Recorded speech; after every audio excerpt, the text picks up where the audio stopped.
আমার আগের ভিডিওতে দেখেছো তোমরা ইয়াসিন ফেক রেজাল্ট দেখায় বাবার সাথে প্র্যাঙ্ক করে।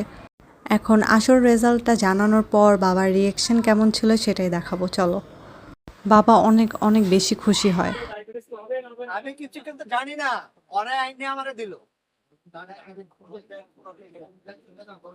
বলেন কেমন লাগছে সারপ্রাইজ? আলহামদুলিল্লাহ অনেক ভালো হয়েছে। আর শুধু একটা সাবজেক্ট একটু খারাপ, মানে খারাপ হয়েছে কি 3 মার্কের জন্য গোল্ডেন আসে নাই। তার যথেষ্ট ভালো, অনেক মার্ক, মার্ক 1170 পাইছে, অনেক ভালো হয়েছে। যে কোনো ভালো কলেজ পেয়ে যাবে।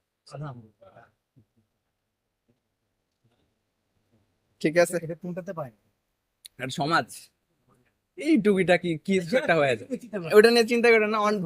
আসার সময় বাবা ওদের টাকাও দিয়ে দেয় বাসায় মিষ্টি কিনে নিয়ে আসার জন্য। ইয়াসিন আজকে মহা খুশি হয়েছে আব্বুর রিয়াকশনটা পাওয়ার পরে। দোয়া দিয়ে ভরে দিছে ইয়াসিন কাজকে। তারপর ওরা চলে যায় সালাম ডেইরিতে মিষ্টি কেনার জন্য।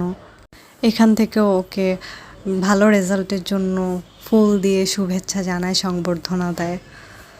ওরা কি কি কিনে নিয়ে আসে সেটা নেক্সট ব্লগে দেখাবো। আজকে এই পর্যন্তই।